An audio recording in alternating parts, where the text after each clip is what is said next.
남성 여러분, 잠깐만 시간을 내주세요. 저는 비뇨기과 전문의 이지원입니다.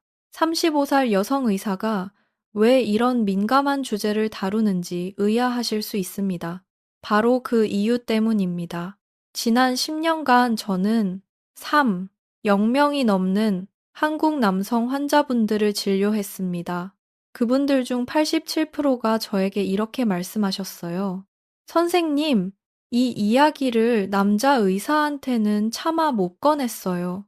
60대 김철수 씨는 진료실 문을 닫고 목소리를 낮추며 말씀하셨습니다.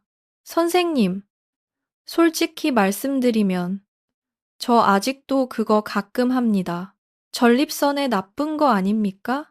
70대 박성태 씨는 정반대로 걱정하셨어요. 인터넷에서 봤는데 자주 사정해야 전립선암이 안 생긴다더라고요.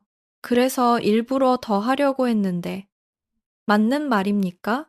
오늘 여러분께 충격적인 사실을 하나 말씀드리겠습니다. 한국 50대 이상 남성의 92%가 전립선을 매일 조용히 망가뜨리고 있는 한 가지 습관을 가지고 있습니다. 더 충격적인 건 그중 83%는 자신이 뭘 잘못하고 있는지조차 모릅니다. 그리고 여러분이 가장 궁금해하시는 그 질문. 자위행위가 전립선에 나쁜가요? 인터넷에는 정반대의 정보가 난무합니다. 어떤 글은 하루에 한 번씩 해야 건강하다. 또 어떤 글은 절대 하면 안 된다. 도대체 뭘 믿어야 할까요? 오늘 저는 하버드 의대 연구 결과와 제가 직접 진료한 3,000명의 사례를 바탕으로 의학적으로 정확한 답을 드리겠습니다. 그리고 이 영상 끝에서 여러분의 전립선을 지금 이 순간에도 망가뜨리고 있는 10가지 생활 습관을 공개하겠습니다. 첫 번째 습관은 한국 남성 대부분이 매일 하고 있는 행동입니다. 들으시면 등에 식은땀이 흐르실 겁니다. 끝까지 함께 해주세요. 먼저 자위행위와 전립선의 관계부터 정확하게 짚고 넘어가겠습니다. 여러분, 부끄러워하지 마세요. 이건 아주 자연스러운 인간의 생리 현상입니다. 제 진료실에서 매일같이 나오는 질문이에요. 하지만 많은 분들이 수십 년을 혼자 고민하며 자책하고 계십니다. 결론부터 명확하게 말씀드릴게요. 적당한 빈도의 자위행위 혹은 규칙적인 성관계는 전립선 건강에 오히려 긍정적인 영향을 줍니다. 이건 제 개인적인 의견이 아니에요. 하버드 의과대학에서 수행한 대규모 역학 연구 결과입니다. 이 연구에서는 한 달에 21회 이상 사정을 한 남성들이 한 달에 7회 사정한 남성들보다 전립선암 발생 위험이 약 20% 낮은 것으로 나타났습니다. 왜 그럴까요? 전립선은 정액의 일부를 생성하는 분비기관입니다. 이 기관은 분비물을 만들고 저장하는 구조로 되어 있어요. 문제는 이 분비물이 오랫동안 배출되지 않으면 그 안에 노폐물과 잠재적인 염증 유발 물질이 축적된다는 점입니다. 규칙적인 사정은 이 오래된 분비물을 몸 밖으로 내보내는 청소 기능을 합니다. 마치 주방 싱크대 배수구를 정기적으로 뚫어주지 않으면 기름때와 이물질이 쌓여 막히는 것처럼요. 전립선도 규칙적으로 비워져야 건강하게 유지됩니다. 하지만 여기서 중요한 포인트가 있습니다. 적당이라는 기준이 핵심이에요. 하루에 두세 번씩 혹은 그 이상 과도하게 하시는 분들은 오히려 역효과가 납니다. 반복적인 자극은 전립선 조직에 불필요한 충혈을 일으키고 골반 근육에 만성 피로가 쌓이게 됩니다. 특히 이미 전립선 비대증이 있거나 전립선염을 앓고 계신 분들은 과도한 자극이 증상을 눈에 띄게 악화시킬 수 있어요. 실제로 제 환자 중 이성민 씨라는 분은 40대 초반인데 스트레스를 풀겠다고 하루에 두세 번씩 습관적으로 자위를 하다가 전립선 통증과 배뇨 불편감으로 진료실을 찾아오셨습니다. 검사 결과 만성 전립선염이 시작된 상태였어요. 반대로 너무 오래 참는 것도 문제입니다. 분비물이 너무 오랫동안 배출되지 않으면 전립선이 충혈되고 묵직한 압박감이나 불쾌한 느낌이 생길 수 있어요. 제가 환자분들께 권해드리는 적정 빈도는 일주일에 2, 3회 정도입니다. 물론 나이, 건강 상태, 개인차에 따라 달라질 수 있어요. 사정 이후에 불편함이나 통증이 느껴지신다면 빈도를 줄이시고 반대로 오래 참은 후 골반 쪽이 무겁고 불쾌한 느낌이 드신다면 너무 참지 않는 것이 좋습니다. 자신의 몸 상태를 잘 관찰하시는 게 가장 중요합니다. 자, 이제 본격적으로 들어가겠습니다. 여러분의 전립선을 지금 이 순간도 조용히 망가뜨리고 있는 10가지 습관입니다. 주 10번째 습관, 물을 너무 적게 마시는 것. 진료실에서 자주 듣는 말이 있어요. 선생님, 저 화장실 자주 가기 싫어서 물을 줄였어요. 특히 밤에 자다 깨는 게 싫으셔서. 저녁 이후로는 아예 물을 드시지 않는 분들도 많습니다. 심지어 외출하시기 전에는 일부러 물을 안 드시는 분들도 계세요. 마음은 충분히 이해합니다. 하지만 이 습관이 전립선을 얼마나 빠르게 망가뜨리는지 아신다면 지금 당장 생각을 바꾸실 겁니다. 물을 적게 마시면 소변이 진해집니다. 진한 소변에는 요소, 암모니아를 비롯한 노폐물이 고농도로 농축되어 있어요. 이 농축된 소변이 방광 점막을 반복적으로 자극하면 염증이 생깁니다. 방광과 전립선은 바로 인접해 있기 때문에 방광의 염증은 쉽게 전립선으로 번집니다. 염증이 반복되면 조직이 딱딱해지고 두꺼워지면서 전립선이 점점 비대해지는 악순환이 시작되는 거예요. 해결책은 의외로 간단합니다. 하루에 1.5른도의 물을 조금씩 나누어 드세요. 한꺼번에 벌컥벌컥 마시는 건 오히려 방광에 부담이 됩니다. 30분, 1시간 간격으로 한 컵씩 드시는 게 좋아요. 소변 색깔을 체크해 보세요. 연한 노란색이면 적당한 겁니다. 짙은 노란색이나 갈색이면 지금 당장 물 한 잔 드셔야 합니다. 9번째 습관, 오래 앉아 있는 것. 은퇴 후 하루 종일 TV 앞에 앉아 계시거나 바둑이나 장기를 두시며 몇 시간씩 같은 자세로 계시는 분들 많으시죠? 제 환자 중 최동현 씨는 하루 10시간 이상 컴퓨터 앞에 앉아서 일을 하시는 분인데 전립선 비대증 증상이 같은 또래보다 훨씬 빠르게 진행되고 있었습니다. 오래 앉아 있으면 골반 부위에 지속적인 압력이 가해집니다. 특히 딱딱한 의자에 앉으면 회음부, 그러니까 고환과 항문 사이 부분이 눌리면서 전립선으로 향하는 혈액순환이 현저히 나빠집니다. 산소와 영양 공급이 줄어든 전립선 조직은 염증에 훨씬 취약해지고 이것이 반복되면 비대증으로 이어집니다. 또 한 가지, 오래 앉아 있으면 골반 기저근이 약해집니다. 이 근육이 약해지면 소변을 방광에서 끝까지 완전히 비우지 못하고 조금씩 남게 됩니다. 남은 소변은 세균이 번식하기에 딱 좋은 환경을 만들어요. 30분에 한 번씩은 꼭 일어나서 움직여 주세요. 물 한 잔 드시러 가시거나 가볍게 스트레칭을 하시거나 잠깐 걸으시는 것만으로도 전립선 건강이 눈에 띄게 달라집니다. 8번째 습관, 카페인 과다 섭취.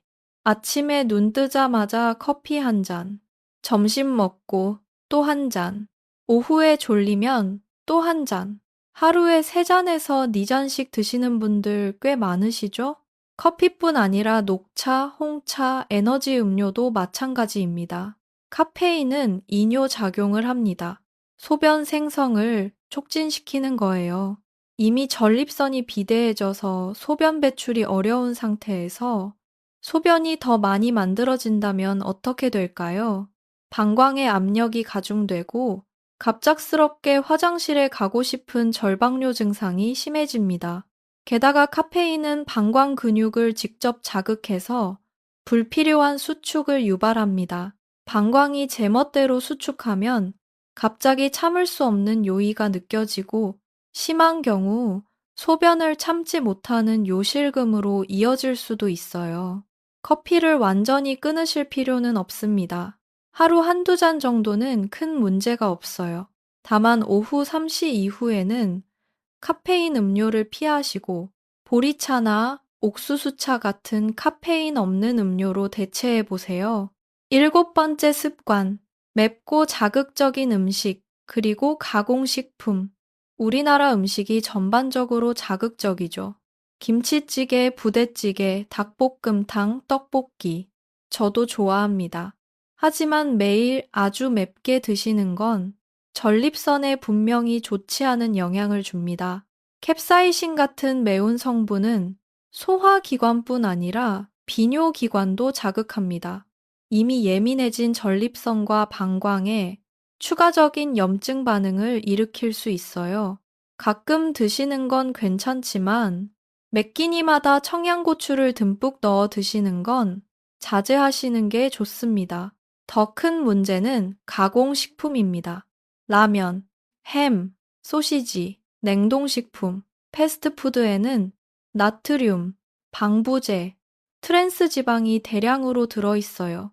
이런 성분들은 체내 염증 수치를 지속적으로 높이고 호르몬 균형을 교란시킵니다. 특히 포화지방과 트랜스 지방은 테스토스테론이 DHT, 즉 디하이드로 테스토스테론으로 전환되는 과정을 촉진시킵니다. 이 DHT가 바로 전립선 세포의 성장을 자극하는 주요 원인 물질이에요. 대신 이런 음식들을 드셔보세요. 토마토에 들어있는 라이코펜은 전립선 세포를 보호하는 강력한 항산화 물질입니다. 익힌 토마토나 토마토 주스 형태로 드시면 흡수율이 더 높아요. 호박씨에는 아연이 풍부해서 전립선 기능 유지에 도움을 줍니다. 고등어, 삼치, 연어 같은 등푸른 생선의 오메가3는 전립선 염증을 줄이는 데 효과적입니다. 브로콜리에 들어있는 설포라판이라는 성분도 전립선암 예방과 관련해 활발하게 연구되고 있는 물질이에요. 여섯 번째 습관, 소변을 참는 것. 바쁘다는 핑계로, 귀찮다는 이유로, 소변이 마려운데도 참으시는 분들 많으시죠. 운전 중이거나, 회의 중이거나, 영화를 보다가 장면이 아까워서. 이게 반복되면 생각보다 심각한 문제가 생깁니다. 방광은 근육으로 이루어진 탄력 있는 주머니입니다. 소변을 너무 오래 참으면 방광이 과도하게 팽창되고 이 상태가 반복되면 근육의 탄력이 서서히 떨어집니다. 탄력을 잃은 방광은 소변을 끝까지 완전히 짜내지 못해요. 항상 소변이 조금씩 남게 되는 거죠. 이렇게 잔뇨가 생기면 세균이 번식하기에 완벽한 환경이 조성됩니다.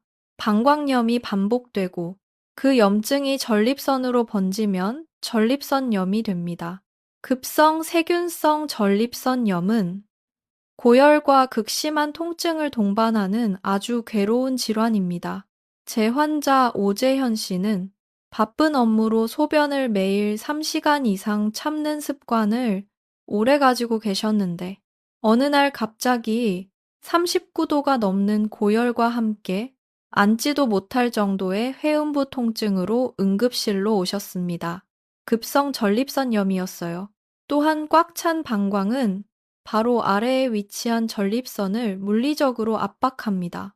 이 압박이 반복되면 전립선 조직이 두꺼워지고 비대해집니다. 소변이 마렵다 싶으시면 참지 마시고 바로 화장실에 가세요. 특히 주무시기 전에는 반드시 소변을 보시고 주무세요. 다섯 번째 습관, 흡연. 담배가 폐에 나쁘다는 건 모두 알고 계시죠? 그런데 전립선에도 심각한 손상을 준다는 사실은 잘 모르시는 분들이 많습니다. 담배 연기 속 니코틴과 일산화탄소는 강력한 혈관 수축 물질입니다. 혈관이 좁아지면 전립선으로 가는 혈류가 감소하고 산소와 영양 공급이 부족해진 전립선 세포들은 손상되기 시작합니다. 흡연은 또한 체내 염증 유발 물질의 수치를 높입니다. 이 만성적인 염증 상태는 전립선 비대증뿐 아니라 전립선암의 발생 위험을 높이는 것으로 알려져 있습니다. 흡연자는 비흡연자보다 전립선암으로 사망할 확률이 더 높다는 연구 결과도 있습니다. 지금이라도 금연을 시작하시면 달라집니다. 금연 후 시간이 지나면 전립선으로 가는 혈류가 회복되고 위험도가 점차 낮아집니다. 늦었다고 생각하지 마세요. 지금 끊는 게 10년 후의 건강을 결정합니다. 네 번째 습관, 과음. 소주 한두 잔 정도는 크게 문제가 되지 않습니다. 하지만 잦은 술자리 혹은 한 번 마시기 시작하면 끝을 보시는 분들은 반드시 주의하셔야 합니다. 알코올은 이뇨작용을 해서 소변 생성량을 늘립니다. 동시에 방광신경의 감각을 둔하게 만들어요. 그래서 술을 마신 날 밤에는 화장실을 자주 가면서도 소변이 시원하게 나오지 않는 불쾌한 느낌이 드는 겁니다. 만성적인 음주는 전립선 조직 자체에도 영향을 미칩니다. 지속적인 염증을 유발하고 전립선 비대증 증상을 악화시킵니다. 특히 맥주는 호프라는 성분 때문에 에스트로겐과 유사한 작용을 해서 남성 호르몬 균형을 무너뜨릴 수 있어요. 호르몬 균형이 깨지면 전립선 세포 성장이 촉진됩니다. 음주를 완전히 끊으실 필요는 없습니다. 하지만 일주일에 2, 3회 이내로 한 번에 소주 두세 잔을 넘지 않도록 조절하시는 게 좋겠습니다. 세 번째 습관, 운동하지 않는 것. 나이가 드시면 운동이 힘드세요. 무릎도 아프고 허리도 시큼거리고 그냥 앉아 쉬는 게 편하시죠. 하지만 적당한 운동은 전립선 건강을 지키기 위한 가장 강력한 수단 중 하나입니다. 규칙적인 유산소 운동은 혈액순환을 개선하고 전립선을 포함한 골반 부위 전체에 충분한 산소와 영양분을 공급합니다. 또한 체중 관리에 도움이 되는데 비만, 특히 복부 비만은 전립선 비대증의 중요한 위험 요인입니다. 복부 지방이 많으면 인슐린 저항성이 높아지고 염증 관련 물질이 증가하며 남성 호르몬이 에스트로겐으로 전환되는 비율이 높아집니다. 이 모든 것이 전립선에 나쁜 영향을 줍니다. 격렬한 운동을 하실 필요는 없습니다. 하루 30분 빠르게 걷는 것만으로도 충분합니다. 수영도 훌륭한 선택이에요. 다만 자전거는 안장이 회음부를 압박할 수 있으니 쿠션이 좋은 넓은 안장을 사용하시고 한 번에 30분 이상 타지 않으시는 게 좋습니다. 케겔 운동도 강력하게 추천드립니다. 소변을 참을 때 사용하는 근육, 즉 골반 기저근을 의식적으로 조였다 풀었다 하는 운동입니다. 이 근육이 강해지면 소변 조절 능력이 좋아지고 전립선 주변의 혈액순환도 개선됩니다. 하루에 3번, 한 번에 10회씩 꾸준히 해보세요. 3개월만 지속하셔도 확실히 달라지는 걸 느끼실 겁니다. 두 번째 습관, 스트레스를 방치하는 것. 스트레스가 만병의 근원이라는 말. 전립선에도 그대로 적용됩니다. 만성적인 스트레스 상태에 놓이면 우리 몸에서는 코르티솔이라는 호르몬이 지속적으로 분비됩니다. 코르티솔은 면역 기능을 억제하고 체내 염증 반응을 높입니다. 전립선도 이 영향에서 자유롭지 않아요. 실제로 제 진료실에서 많은 환자분들이 유독 스트레스를 많이 받는 시기에 전립선 증상이 심해졌다고 호소하십니다. 스트레스를 받으면 골반 근육도 긴장합니다. 이 긴장된 근육이 전립선과 방광을 지속적으로 압박하면서 배뇨 증상을 악화시킵니다. 소변이 찔끔찔끔 나오거나 다 눈 것 같은데도 뭔가 남은 느낌이 드는 증상이 스트레스와 직접적으로 연관되는 경우가 생각보다 훨씬 많습니다. 스트레스 해소법을 찾으세요. 산책, 명상, 좋아하는 취미 활동, 친구와의 대화, 무엇이든 괜찮습니다. 충분한 수면도 절대적으로 중요합니다.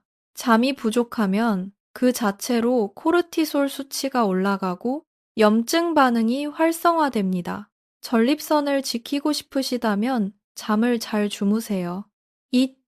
그리고 이제 드디어 첫 번째 습관입니다. 제가 처음에 예고해 드렸죠. 대부분의 한국 남성분들이 매일 하고 있으면서도 전립선에는 가장 해로운 그 습관.